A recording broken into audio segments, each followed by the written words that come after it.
Hello Exiles. This is the day 2 update for my build Roulette crit assassin spectral throw build. Since the last video I have gotten a couple of upgrades. We've gotten a new claw which does a bunch more damage. We've also gotten southbound, which added tons of damage as well as given me a bunch of life. Really useful. I got this from the Genesis tree. Our jewelry is the exact same except for our belt of the Deceiver. I actually dropped a better one, which is what I'm using right now. As well as that, boots are the same. Chest has changed.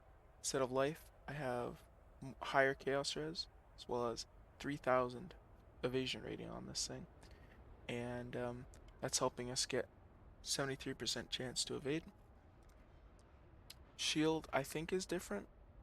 Instead of accuracy, I have even more evasion on the shield. Helm's the same. Grafts, we got a second graft slot.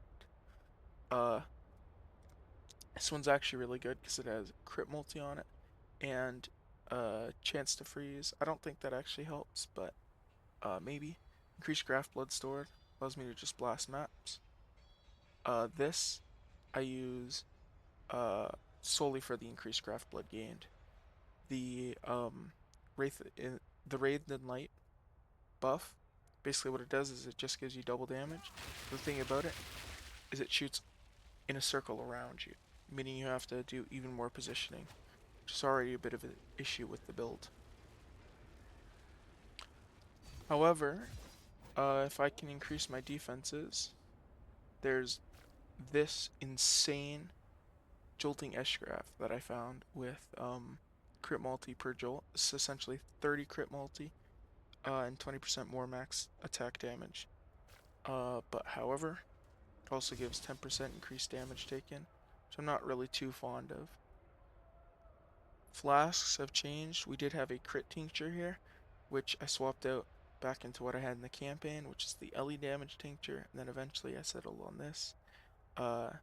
Because with tinctures, you can't really use them with precision, and I kind of had to put precision back on because I was getting some pretty bad accuracy issues right now, however, with precision and without precision. So, especially on reduced accuracy maps, plus it helps cap our crit out. With flasks and elusive, I have a 100% chance to crit, which means I could probably swap out knife in the back for whichever one the other node is, the opposite effects.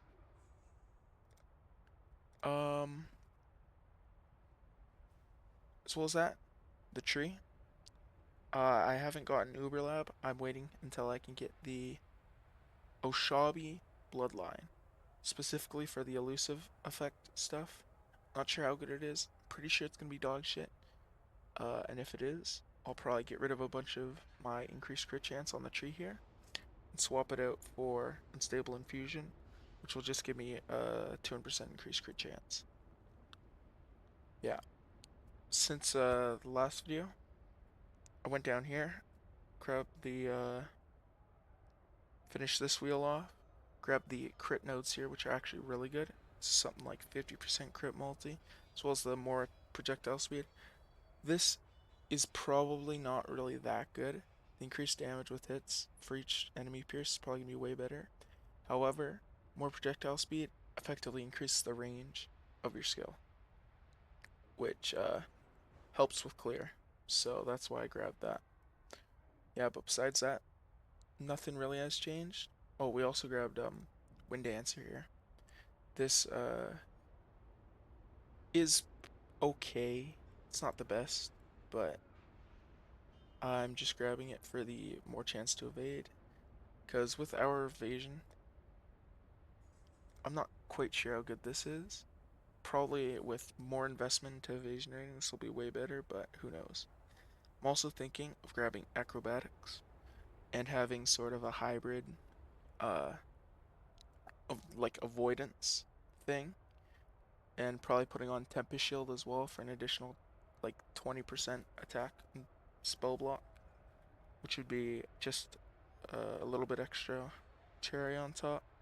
I've also thought about swapping into Pure Cold, should allow me to take nodes like this and like these nodes here for even more damage. But we'll just have to see what happens. Now, today, for my showcase, I'll be doing my Polaric Invitation. This is the story one. Predict I'm probably gonna die a couple times. We'll just have to see. Maven, the challenge begins. Your champion will fall.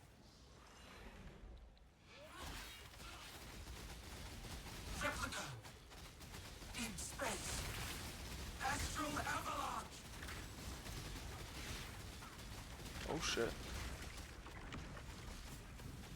Just keep attacking. Oh. Yep. Death number 1. As you can see, build's not very tanky. Solar Storm. Fuck, I don't want to be stunned. Simulacrum. Starflare. Deep space. Astral avalanche. What am I doing?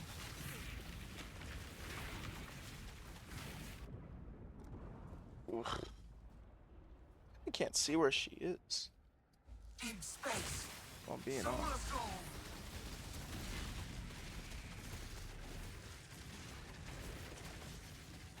Deep space. Alongside Jackie. Starflare. Deep space. Astral avalanche. What is up with the arena? What is this visual bug? Like, what? Starflare. Deep space. Solar Storm.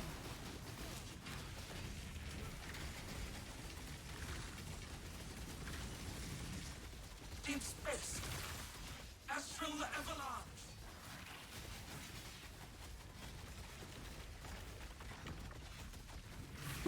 And boom. After like 20 deaths, that actually is probably good for my build. Yeah, this is, well, we found a upgrade for our damage, I guess. Good old-fashioned prism weave caught on camera. As well as that, you've probably seen in the intro clip. But I found 3 divines. You know, one's an accident, 2's a coincidence. Editing Alex here. I kind of forgot a couple things. 2 things to be specific. First, we got the 100% chance to avoid being frozen, which basically makes me immune to the reflect ailment bullshit mobs from last video. Second, it's my Atlas tree. Basically the strategy here is we get Sacred Grove in basically every single one of our maps. And we try to get tier 4 plants so I can get that Sacred Blossom for Oshabi. I do actually have a offering that I could do, but I don't really want to run around with 2 missing ascendancy points. And nothing here really speaks to me. So, yeah, that is the actual end of the video. Like and subscribe. See you guys tomorrow. Cheers.